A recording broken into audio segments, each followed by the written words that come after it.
Paper was like gold in medieval times.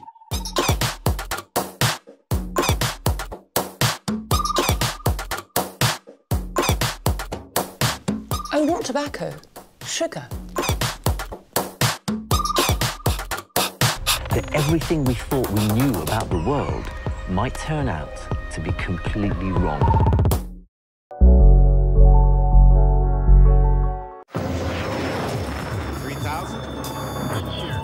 We're not getting any oxygen. We have the terrain alarm. Aero Peru 603. We are in an emergency.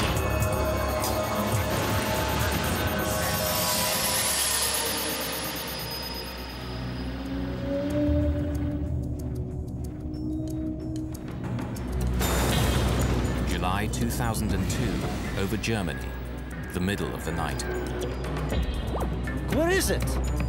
A Russian plane is taking children on holiday to Spain, but the pilots can't believe what they see heading towards them. Get on it! Increase climb.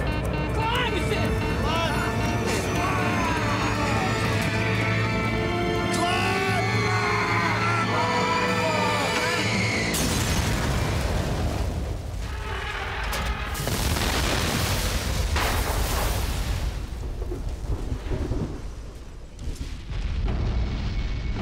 It's among the most poignant air disasters of recent times.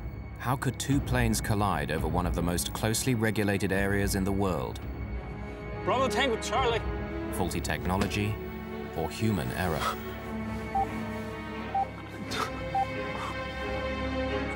Oh!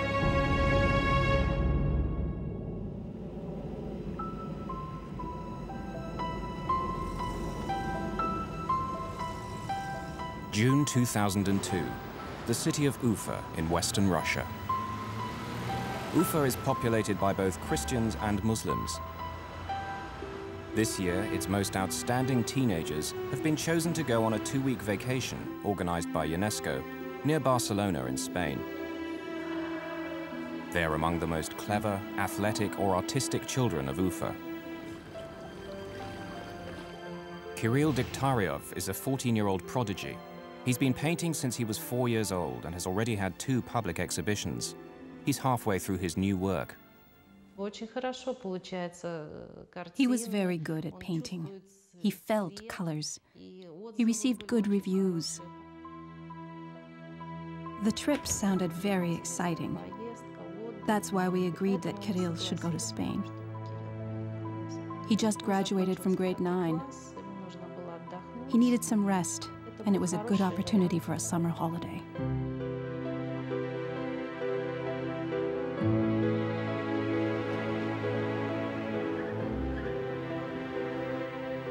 Alina Hananova is a 12-year-old who's won several gymnastics competitions. We were very glad for her because, indeed, very smart and very talented children were flying there. All extraordinary children in terms of their personalities. She studied very well, and she got only excellent marks. I remember that she was pleased to go on the trip. She loved getting ready for it. She was so excited. We purchased some clothes and some vacation stuff.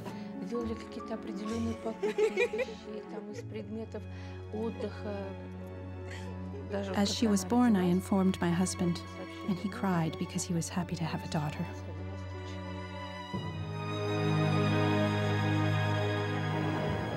The 46 children from Ufa, accompanied by a few teachers, leave on a train to Moscow. There, they're due to catch their flight to Barcelona. But in Moscow, things start to go wrong. The tourist agency accidentally takes the children to the wrong airport, so they miss their plane. They're terribly disappointed. While the agency tries to sort out the mess, the children go sightseeing in the Russian capital.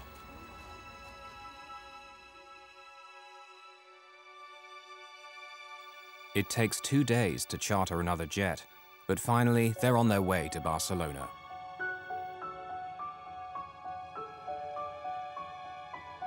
On July the 1st, 2002, the children from Ufa board their plane at a Moscow airport. The Kaloyevs are not part of the school group. They're going on a holiday to meet their father, who's an architect, and is finishing a project near Barcelona.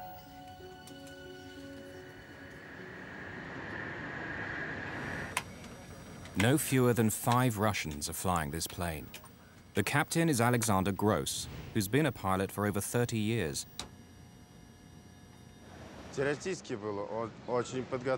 Alexander had a good theoretical knowledge.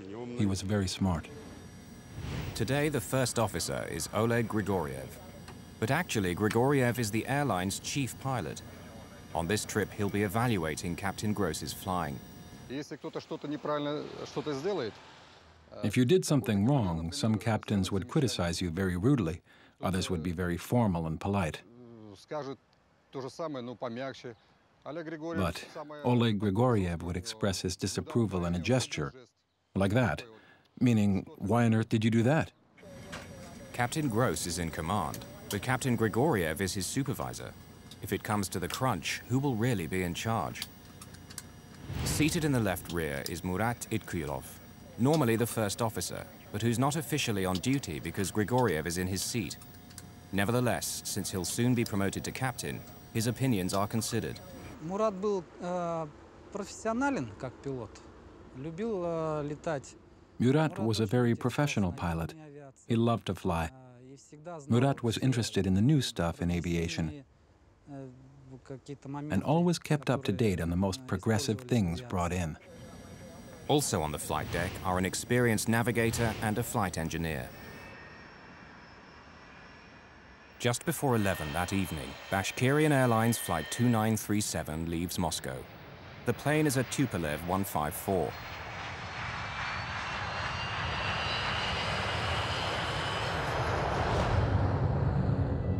Like most modern aircraft, it carries collision avoidance equipment called TCAS, or Traffic Collision Avoidance System. Descend, descend, descend. TCAS works because all commercial aircraft carry a transponder, which sends a constant stream of radio signals identifying them and saying where they are. TCAS listens in and calculates whether any of the planes is on a collision course. If they are, it will tell the pilot what action to take to avoid collision. Descend, descend. If air traffic control should ever let them down, TCAS will be their last line of defense. Clear of conflict. Hundreds of miles away in Bergamo, Italy, a Boeing 757 is getting underway. It's flying for DHL, the international freight company, and is heading for their European base at Brussels in Belgium. The Russian Tupolev will cross its path over southern Germany. The Boeing has only 2 people aboard, Captain Paul Phillips, who's British, and First Officer Brant Campioni, who's Canadian, and due to fly the next leg of the journey. The DHL takes off at 6 minutes past 11 on what will be its last journey.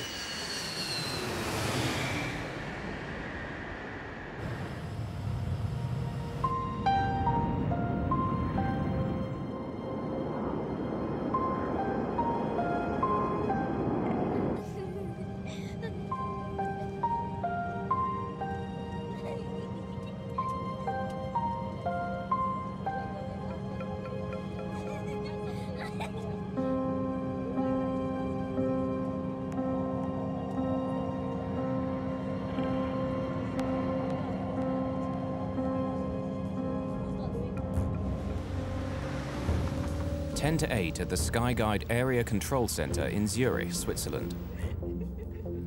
The busy day shift has ended and the night shift is reporting for work.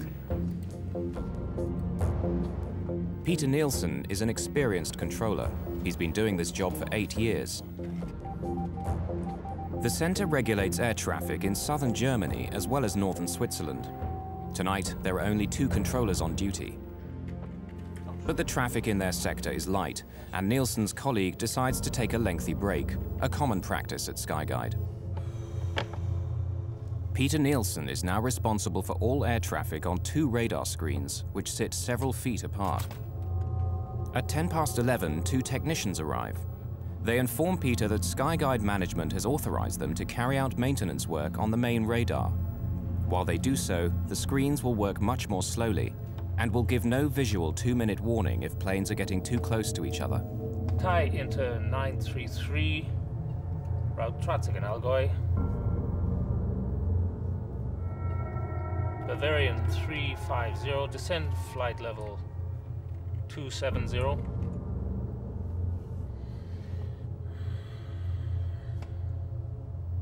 The engineers now tell Peter Nielsen they have to shut down the telephone system as well. They switch over to the standby phones.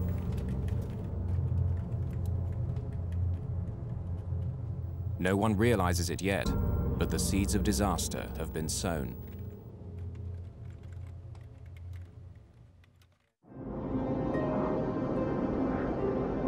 The Russian plane, filled with schoolchildren, is now over central Germany and flying towards Switzerland. Captain Grigoriev gets final clearance from the last German control center before they cross south into Switzerland. 128.05, Bravo Tango Charlie, 2937. Goodbye. The German controller hands over the Russian plane to Skyguide, where Peter Nielsen is at the helm.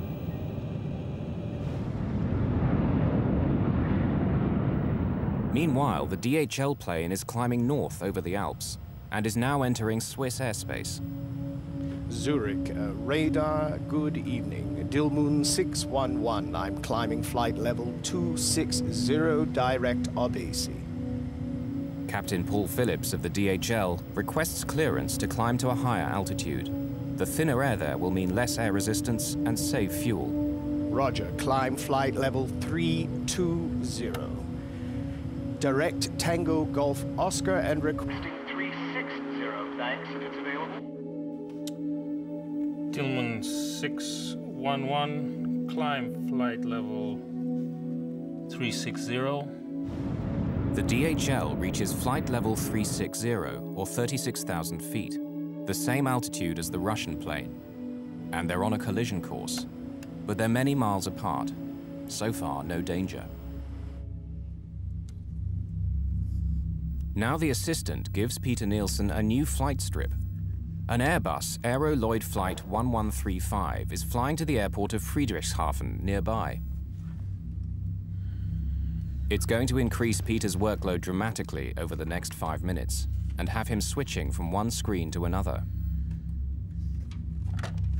Peter tries to dial the airport control tower at Friedrichshafen to discuss handing over the Aero Lloyd flight to them, but the line is dead. He tries a second time. The phones aren't working. The Aero Lloyd pilot is trying to make contact with Peter. He has to leave the Russian pilots unattended. But the Russian pilot is also calling him on the other screen. Aero Lloyd 1135, roger. Call you back. Station calling. Say again, please. Zurich, good evening. Bravo Tango Charlie, 2937. Level 360. Bravo Tango Charlie 2937, squawk 7520. The Aero Lloyd is calling again. Yeah, expect so. Call you back shortly. Now another plane needs him. A Thai Airways flight heading north. Thai Inter 933, contact now on Munich 132.140. Goodbye. 140, Thai 9. Air traffic controllers are used to handling tricky situations. But tonight, Peter's equipment isn't working properly, and he's controlling 2 screens at the same time.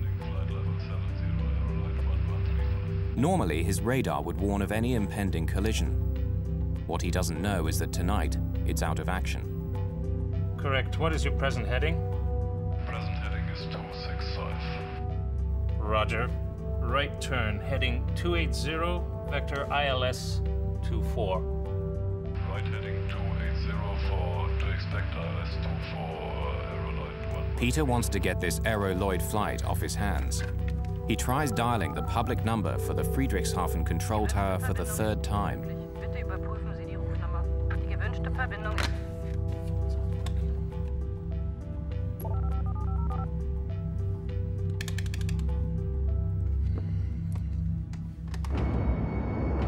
Meanwhile, the Russian airliner and the DHL plane are still heading towards each other at a closing speed of over 800 miles per hour. Neither crew is aware that they're only 2.5 minutes apart.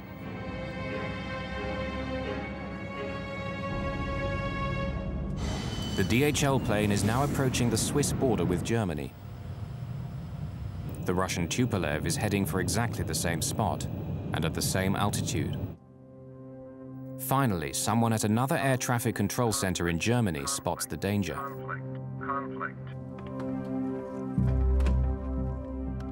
He grabs the phone to warn Nielsen, but can't get through.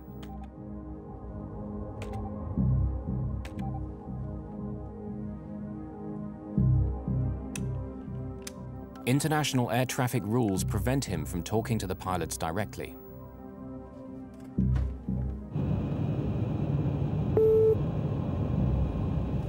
Look at that. Now, for the first time, the Russian pilots can see the DHL plane on the screen of their TCAS anti-collision computer. But Peter Nielsen is still focused on getting the Aeroloid flight safely down. Aeroloid 1135. Aeroloid 1135, go ahead, sir. Yeah, I lost my connection to Friedrichshafen Airport. Could you please call them on your second set, 124.35. Tell them you're coming in ILS 24 with 20 miles now? Okay, will do. Thank you. Okay, taking over. On the DHL cargo plane, the crew is relaxed. They don't know they're on a collision course. Their TCAS hasn't sounded a warning yet. Stuff I can get you? The first officer goes to the washroom. On the Russian plane, the pilots are getting concerned. The other plane is getting closer and closer, but they're not exactly sure whether he's on the same altitude as them. He's going below us. Why below? 500. No, 100 meters. Traffic. Now fucking traffic. Why? Traffic. TCAS, the collision avoidance computer, is warning the Russian pilots that the other plane is getting too close for comfort. At the same moment, the TCAS in the DHL cockpit detects the Russian plane. Descend.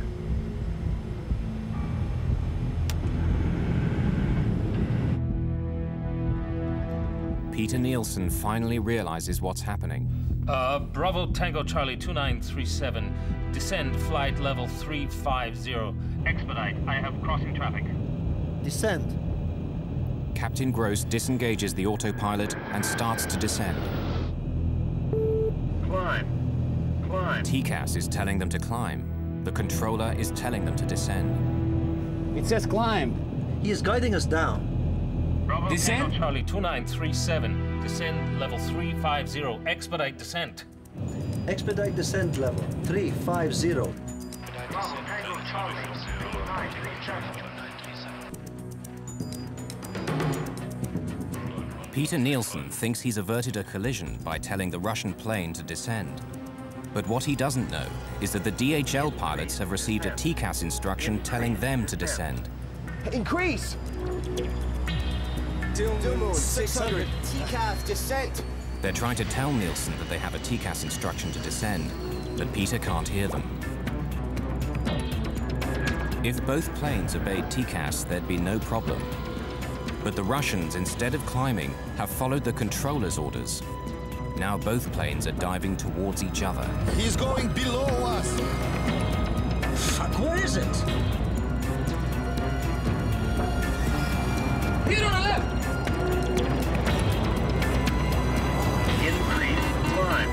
Increase climb. Climb, it says! Climb! Descend! Fuck, descend hard!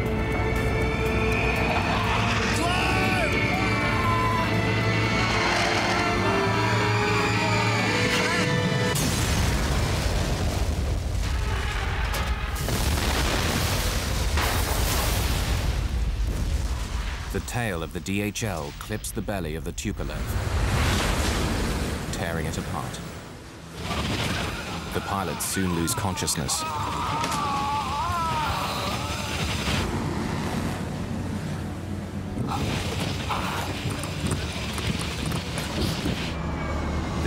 shell struggles on for another 2 minutes.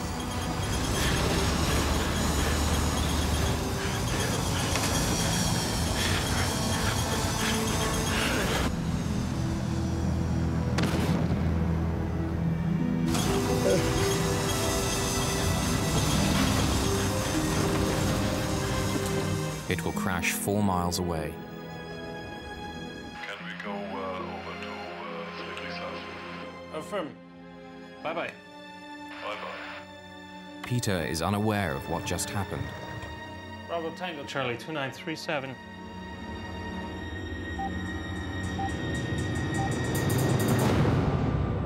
Bravo Tango Charlie 2937.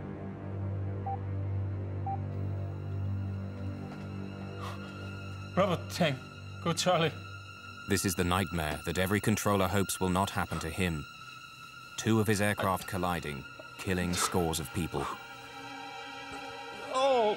Peter Nielsen leaves the control room for the last time, but his story is far from over.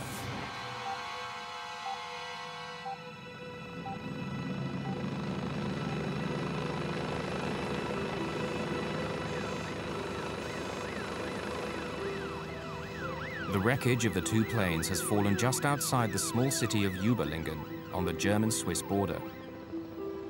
Wreckage is scattered over 130 square miles. It's the worst mid-air collision in German post-war history. Debris comes raining down around a school for handicapped children run by Bruno and Stella Wegmüller. The sky was orange, red, flaming, and we saw these pieces falling down and detonations again and again, and we realized it couldn't have been a normal thunderstorm. It was something we had never heard and seen before. It was incredible because there are many, many houses here, and there was nothing on this place.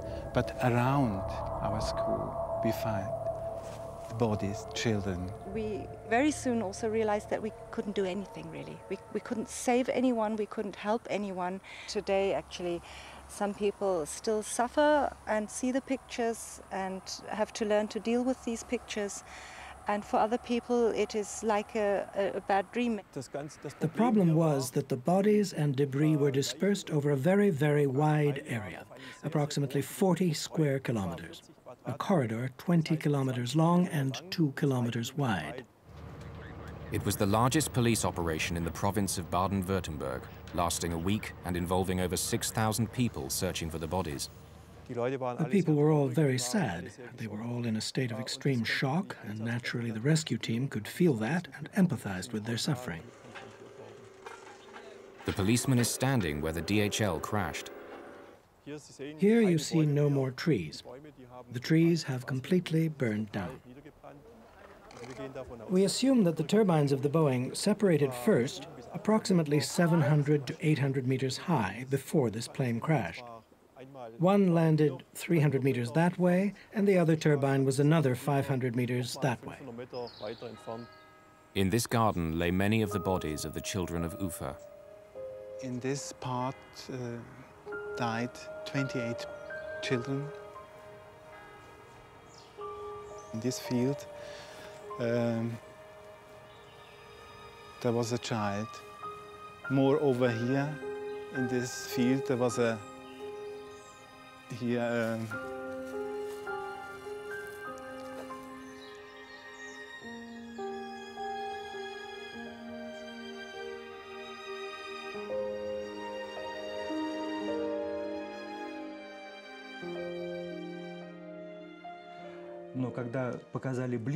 When they showed a close-up of an airplane, I saw an emblem of our Bashkir Airlines on the rear of the aircraft.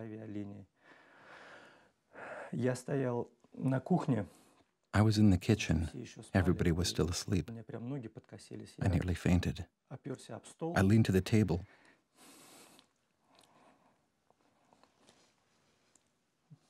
I didn't know what to do. The Hananov family lost their only daughter. Irina Degtarieva lost her only child. We hoped for some kind of a miracle, that he missed the plane. In a word, we didn't want to believe in this news. It was like thunder in a clear sky, and God forbid anyone gets news like this.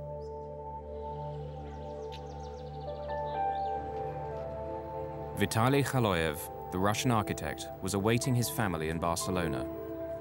He's one of the first to arrive in Überlingen.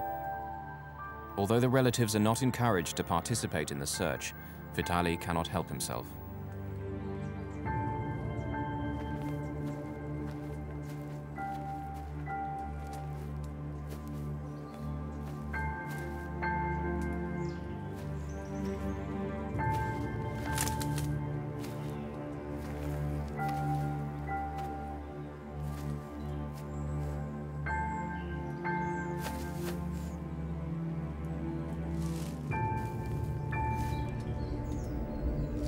Vitaly finds a broken pearl necklace. He recognizes it as his 4-year-old daughter's. My angel.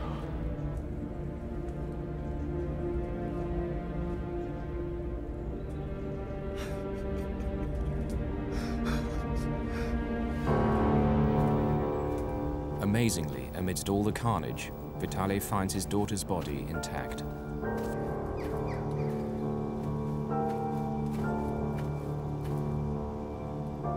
She did not suffer at all. The mutilated bodies of his wife and son won't be found until later.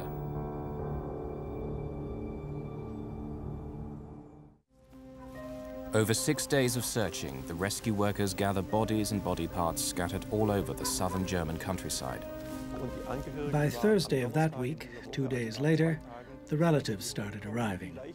They could not all see the bodies we'd found because most of the bodies were badly charred or mutilated. We didn't permit the relatives to view the bodies in that condition.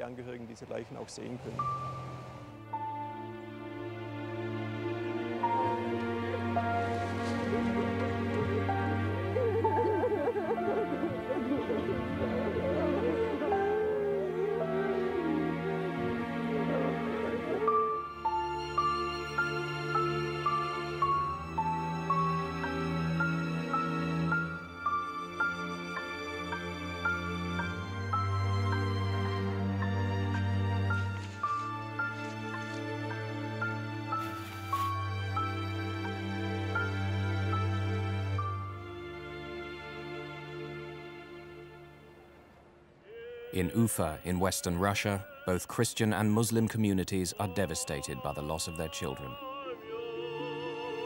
In the cemetery, where 53 of the people in the Tupolev are buried, there are 2 double rows of gravestones with the Christian Orthodox on one side and the Muslims on the other. It's eerily reminiscent of the seating arrangement on the plane. The monument evokes a flight of paper planes frozen in flight.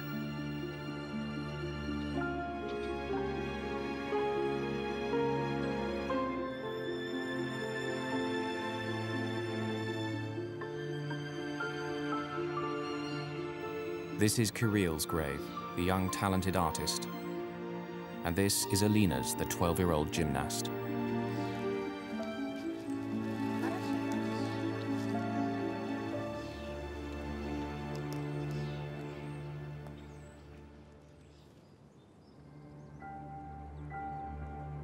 Vitaly Khaloyev, who lost his entire family, has designed and built a huge monument in their memory.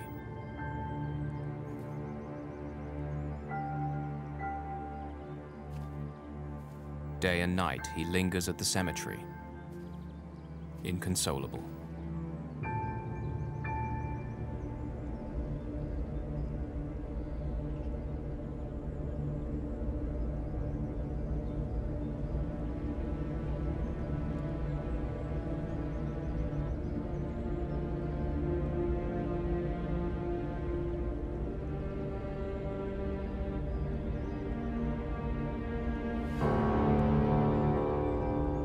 At Skyguide in Zurich, after the collision, work has all but come to a standstill.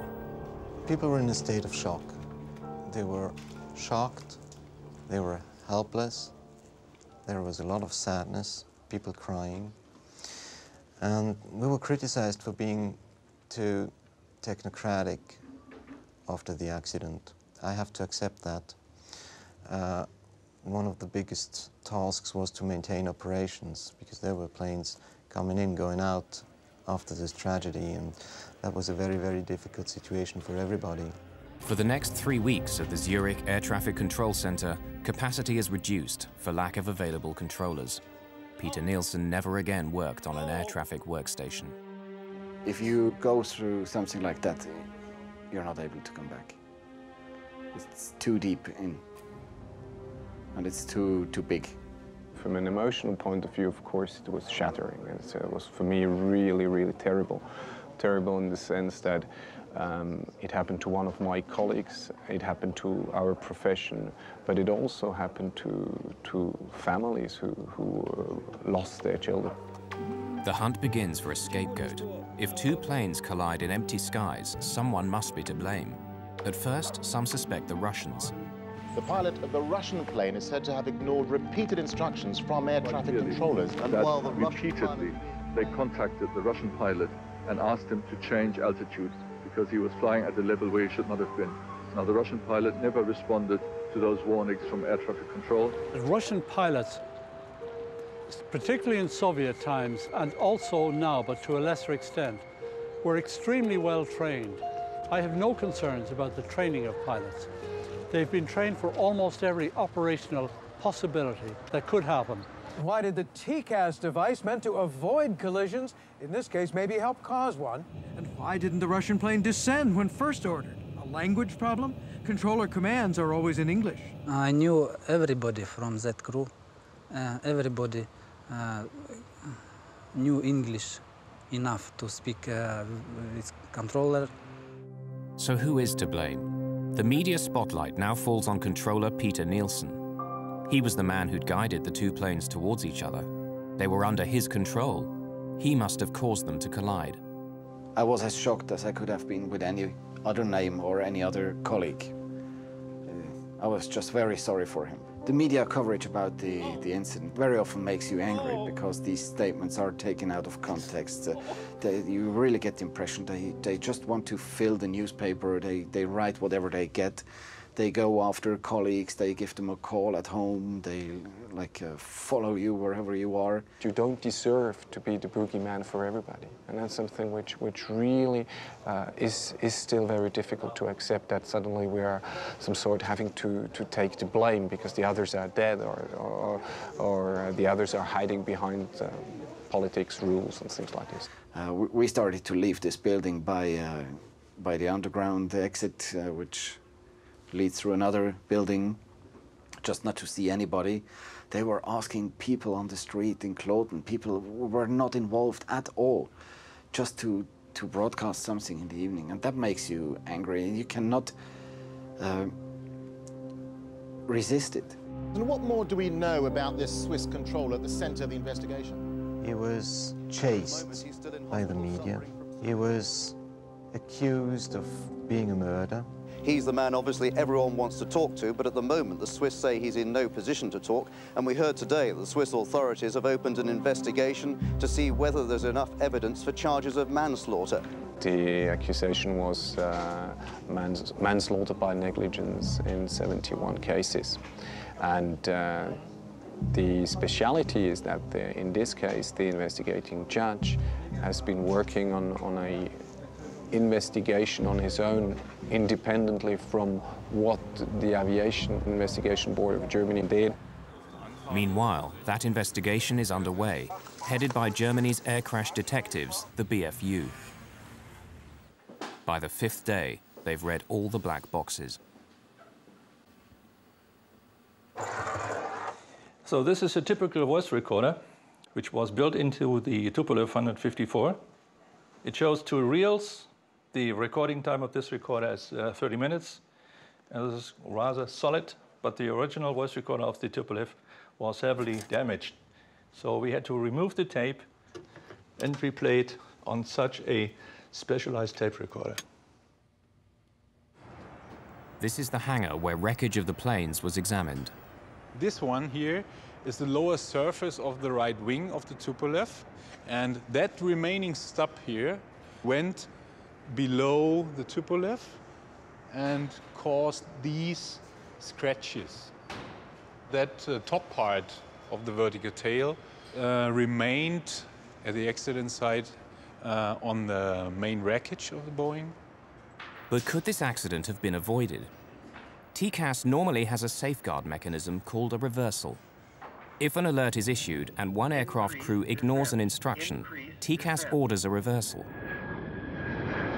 If the TCAS on aircraft A senses that aircraft B is still on a collision course, it will tell it to go in another direction. But it didn't. Why? One of the major requirements for that is that both planes have to be at least 100 feet apart in altitude.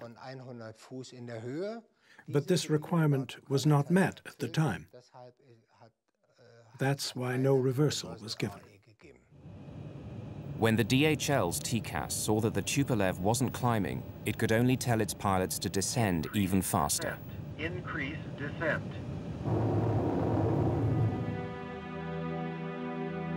If the reversal had been possible, the children of Ufa might have lived.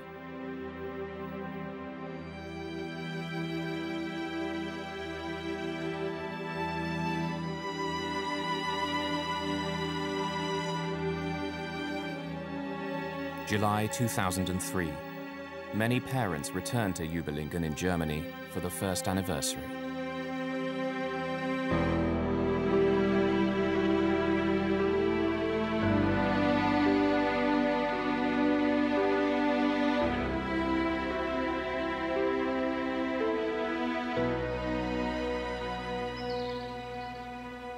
The Germans built a memorial on the site of the tragedy.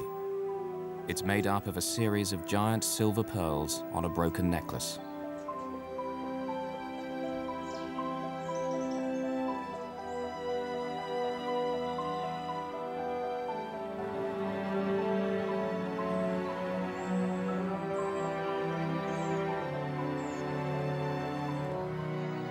The head of Skyguide is among the crowd.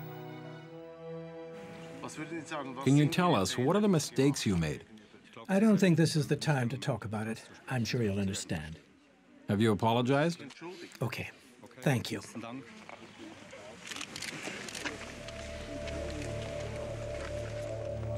Among the parents is Vitaly Kaloyev.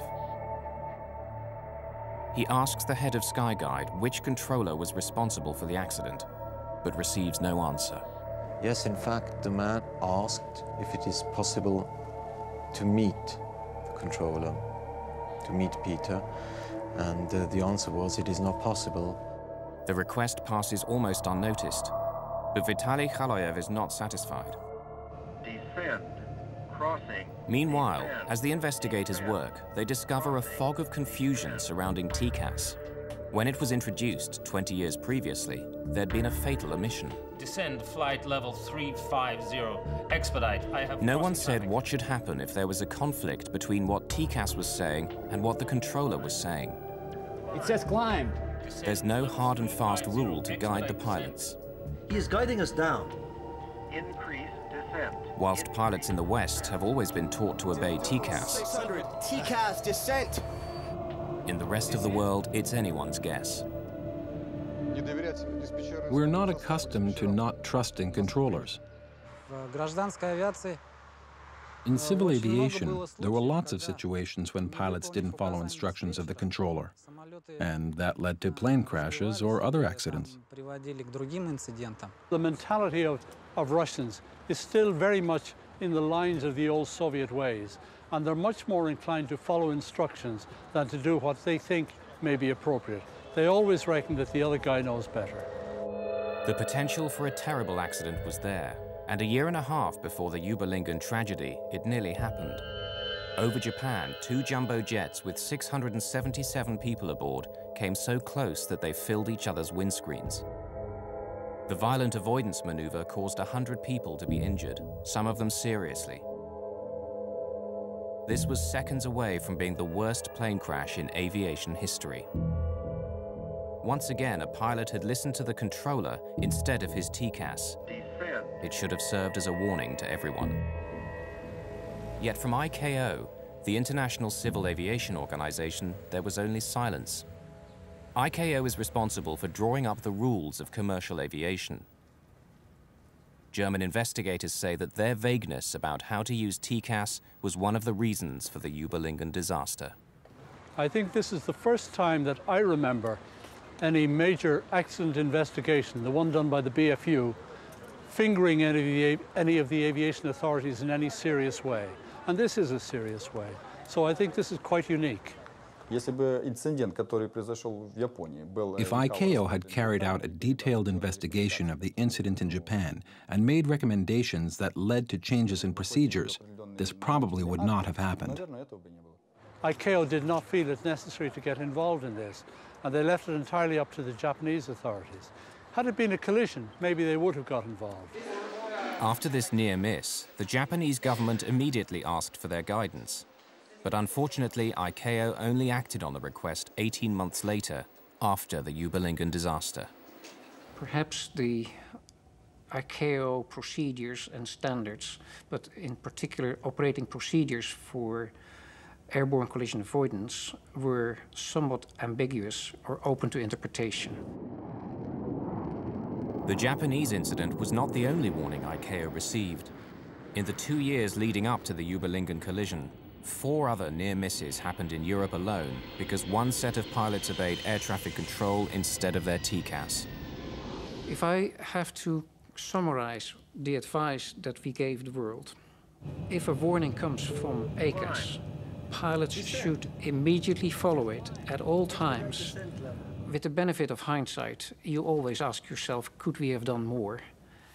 And an accident is a wake-up call for everybody. All of these regrets are of little comfort now to the grieving parents of Ufa. Everything that was good is in the past and was connected with my child. All the hopes, dreams were connected with him, with his future. And now, nothing left. At least I've got nothing left. So the right way to put it is, my life didn't change. It stopped.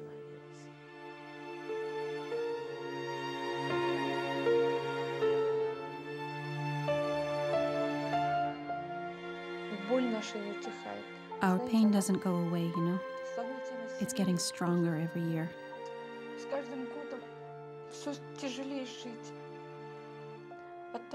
It's getting harder to live. At first, we had a hope that she'd come back, that time would pass and things would fall into right places. And now the hope is gone. And the worst thing is that the kids were flying happy. Healthy kids were going on a vacation. And some grown-up people made a mistake, made a fatal mistake. And the kids were gone.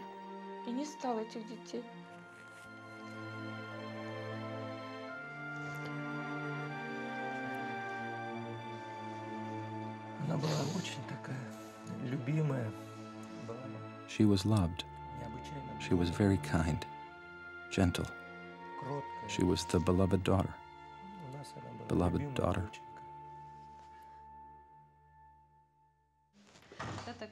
This is Kirill's room. Everything in this room is like it was when he was alive. Nothing's changed. After he was killed, there were also 2 exhibitions. One exhibition took place here, in Ufa, while the other one was in Germany, in Überlingen. And that's Kirill's last painting. He was really glad. He planned that he'd finish it when he'd get back. Vitaly Khaloyev, the Russian architect, has lost his entire family, everything. He himself has gone to pieces.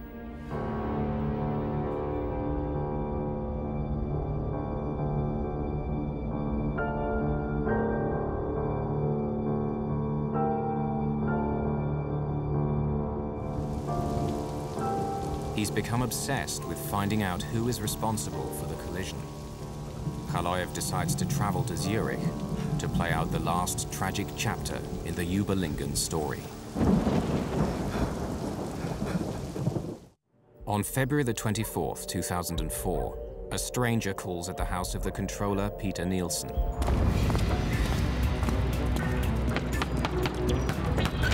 Ja! Get out of the way! Go away!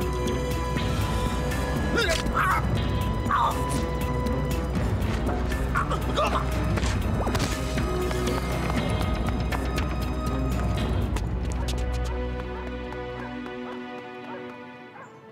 It was just the saddest thing you can imagine. I knew his family, I knew how much he loved his kids and his wife, and the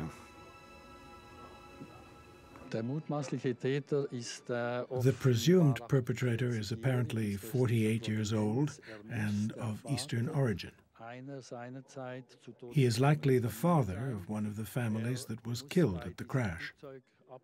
He likely lost his wife and both their children. They found Vitaly Kaloyev nearby in a hotel. Suspected but not yet charged with the murder, he's presently in a psychiatric clinic while they decide whether he's fit to stand trial. Did he have the capacity to discern? Was it an impulse, or did he have the capacity to commit a crime? Certain traces and police evidence were found which seemed to indicate that he could be the murderer. We are working on this theory after the accused himself conceded that he could be the murderer. We didn't want him to be killed. We didn't want to have more victims related to that catastrophe because of our children. The killing of the flight controller was a very, very sad event.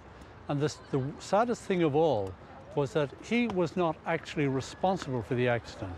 The system responsible for the accident was the poor Skyguide management and quality control of their system.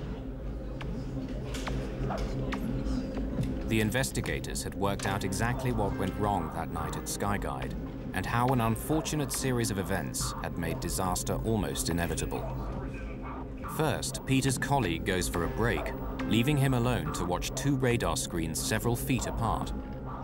It was a standard practice at the ATC company that at night, one air traffic controller was responsible for controlling the entire airspace of ATC Zurich.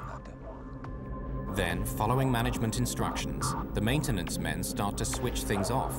Peter's radar screen is working more slowly and will not warn him if two planes are about to collide. He doesn't know that. During the maintenance work, the radar system had to be run in fallback mode. In fallback mode, the controller has no STCA available. STCA is short-term collision alert, a warning on the radar screen that planes are in imminent danger of collision. He did not know that the STCA system would not be available. Then by chance, an unexpected aircraft, the Aeroloid tourist plane, arrives at the critical moment and needs a lot of attention. It completely distracts Peter. He tries to get outside help, but the main phone system has been accidentally disconnected by the maintenance crew, and the backup phone isn't working. The controller has been robbed of all the technical support he needs. The phone link with Friedrichshafen was down. At this time, there were various radio transmissions, and the controller had to answer them on the different frequencies. Finally, when both planes are descending, the DHL pilots cannot tell him what's happening because the radio frequency is busy. 600, TCAS, descent! The earliest they could do that was 23 seconds later, because until then, the frequency was blocked by the ATC Zurich transmission to the Tupolev crew. May 2004. It had taken the German BFU investigators 22 months to publish their final report. They found that the disaster had two major causes. Firstly, Peter Nielsen was too late in noticing the danger of a collision. Secondly, the Russian crew was wrong to obey him when he told them to descend, rather than their own TCAS equipment telling them to climb. But other pilots understand their dilemma. The TCAS commands are spoken in such a dispassionate voice. Descend. Increase descent. Such a matter-of-fact type of voice. And then there's the voice of the air traffic controller's urgent command. Descend immediately. Leave this altitude immediately. Go to another altitude at once. So, whichever voice sounded more urgent was the one the crew obeyed. Finally, the report severely criticized Skyguide for leaving a lone controller on duty that night. We have learned our lesson, and we don't have single-manned operations or only one controller in front of a monitor anymore. This might happen again. Another badly organized air control service or a crew might make a mistake. You're guilty or not guilty. That's not the meaning of a final report. The meaning of a final report is facts. What has happened? Why did it happen? What are the lessons to be learned? Safety requirements. Why didn't they provide safety during that flight, when my child was on board? They must take the responsibility for not providing security for that flight. Mistakes were made by us also, and we regret them deeply.